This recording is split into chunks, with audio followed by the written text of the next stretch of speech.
Ada lagi.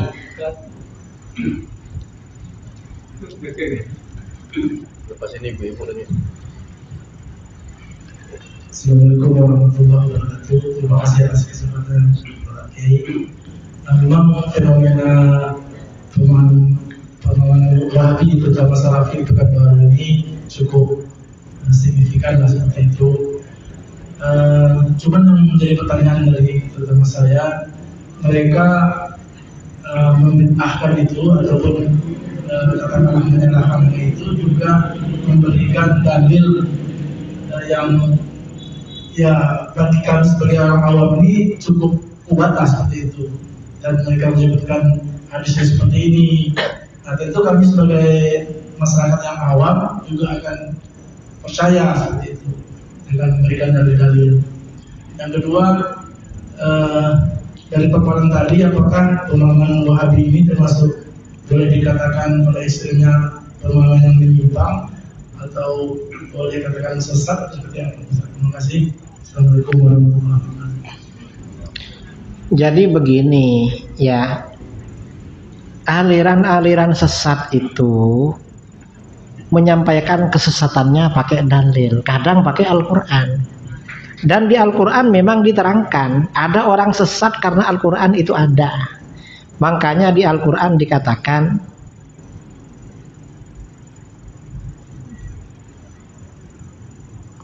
yahdi bihi mayyasha wa yudhillu bihi mayyasha. Allah berikan petunjuk dengan Al-Quran. Masal di dalam Al-Quran, orang yang Allah kehendaki yahdi bihi katsira wa yadhillu bihi katsira, kan begitu. Dengan Al-Quran Allah berikan petunjuk banyak orang, dengan Al-Quran Allah sesatkan banyak orang. Mengapa? Ajaran sesat itu kadang dalilnya pakai Al-Quran. Kok bisa? Itu namanya gagal faham. Al-Quran itu disampaikan tidak sesuai dengan konteksnya. Ini contoh Wahabi yang membid'ahkan tahlil. Nanti dia bilang apa? Istrinya Rasulullah meninggal, ada enggak Rasulullah baca tahlil? Pasti begitu. Siti Khadijah itu kan meninggal ketika di Mekah. Gimana mau tahlil? Waktu itu sahabat masih gak ramai. Tapi di Madinah Rasulullah baca zikir memang. Wahabi gak tahu. Nah, karena Rasulullah gak baca tahlil maka bid'ah. Ini seakan-akan benar, makanya berhati-hati dengan itu. Apapun yang mereka sampaikan dalil dari Al-Quran itu memang disalahgunakan. Sampai orang kebatinan ini kelompok yang mengajak tidak sholat, itu pakai Al-Quran. Alasannya apa? Katanya di dalam Al-Quran, aqimis sholata lidzikri, dirikanlah sholat untuk mengingatku. Berarti kalau sudah ingat pada Allah gak perlu sholat. Ini yang salah, yang berartinya itu. Ada orang kebatinan ya, kalau ada azan Allah, itu sudah sholat katanya. Mengapa? Karena sholat untuk ingat, ini sudah ingat. Nah itu gak betul. Artinya memang aliran-aliran sesat itu kadang pakai Al-Quran. Makanya hati-hati. Nah, apakah Wahabi itu termasuk aliran sesat? Wahabi itu termasuk aliran sesat dan menyesatkan.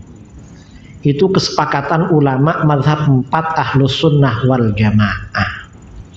Jadi bukan main-main saudara aliran sesat. Bahkan sebagian ulama di Mesir, Syekh Ali Jum'ah, setiap ngajar kitab apapun nggak ada hubungannya dengan Wahabi pasti disenggol. Padahal nggak ada hubungannya. Sebagian ulama kita di Aceh setiap ngajar itu pasti nyenggol Wahabi walaupun nggak ada hubungannya. Bahkan ada ulama besar di Aceh ya, Abun Samalanga, Abun Aziz. Beliau bilang sama murid-muridnya, kamu kalau malas baca zikir, baca wirid, baca apa, kamu maki-maki Wahabi dapat pahala. Mengapa? Agar orang berhati-hati. Jangan dibuat enteng lah. Karena ajaran Wahabi ini mengkafirkan orang. Mengkafirkan orang itu dosa besar. Dan yang dikafirkan orang-orang soleh, para ulama yang dimaki-maki. Itu dosa besar itu. Lebih besar daripada berzina dan mencuri. Karena itu dosa dalam akidah. Makanya hati-hati dengan Wahabi. Berat ini. Saya kira tema di masjid ini sudah bagus itu. Ada lagi? Ibu-ibu? Oh iya, itu di belakang ya, di utara, di selatan.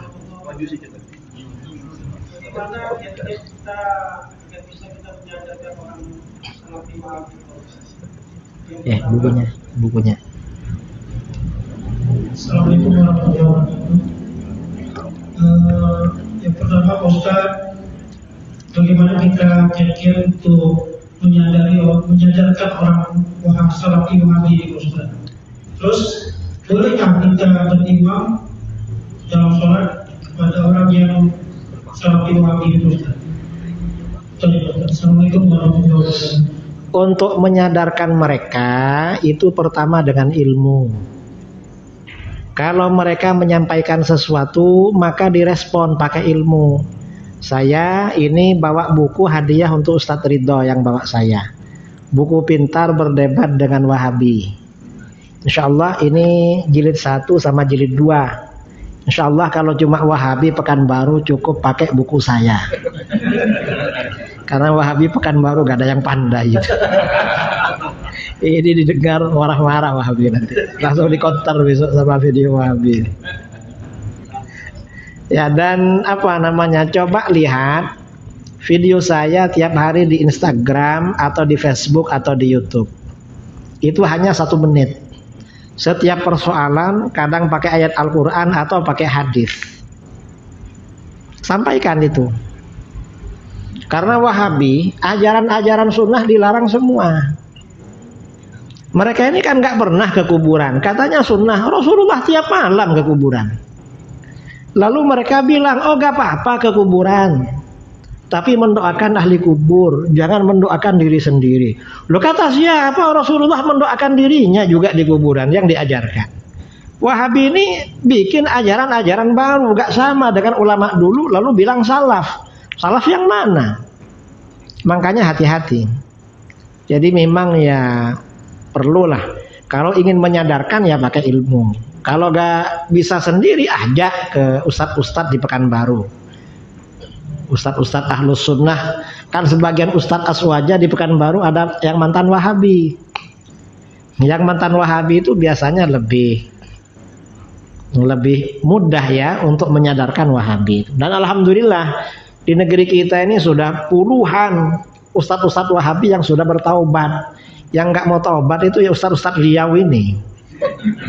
Wahabi Riau ini agak berat disuruh bertaubat. Mengapa? Karena fulusnya banyak dari situ. Itu yang pertama. Yang kedua apa tadi?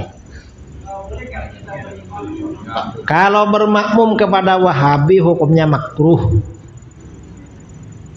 Lalu lebih baik sholat sendiri apa bermakmum? Sebagian ulama mengatakan lebih afdol sholat sendiri, gak usah bermakmum. Karena kalau bermakmum sama Wahabi biasanya hati ini jengkel. Padahal kita ini kan harus khusyuk sama Tuhan, malah kayak marah begitu. Saya pernah pulang dari Jawa Tengah, naik bus dulu sampai di terminal di Surabaya. Sholat subuh, imamnya kok gak baca Bismillahirrahmanirrahim, langsung aduh ini kayaknya Wahabi nih, kok langsung Alhamdulillah. Ternyata rakaat kedua gak baca qunut, wah ini Wahabi betul. Akhirnya sampai selesai jengkel terus. Ini kalau umrah gimana? Apa? Kalau umrah gimana? Kalau imam di Masjidil Haram dan Masjid Nabawi itu semua mazhab ada. Yang Wahabi kan Sudes itu. Yang lain itu sebagian Syafi'i, mazhab lain. Kalau nggak tahu, anggap saja ini mungkin yang Syafi'i ini. Anggap saja begitu, biar nggak makruh. Tapi nggak pernah pakai bismillah. Ya nggak apa-apa, cuma kan bacanya sir kan. Kalau imam itu baca Bismillah, bacanya sir. Bismillahirrahmanirrahim. Alhamdulillahirabbil alamin, itu sah. Tapi kalau memang nggak baca, mazhab Syafi'i batal itu. Sholat lagi aja kalau begitu. Nggak dapat 100.000 kan? Apa? Nggak dapat 100.000. Loh, sholat di situ. Bukan namanya sholat, bukan Kan yang penting sholat di situ, gak harus ke imam itu. Di Masjidil Haram itu, hotel-hotel itu termasuk haram itu. Sekitar sholat di hotel sekitar Masjidil Haram itu juga 100.000 itu. Gak harus di Masjidil Haram. Ya, sholat sama pimpinan travelnya itu. Buya, sholat sama Buya lah, ini Wahabi kayaknya gitu. Gak apa-apa begitu ya.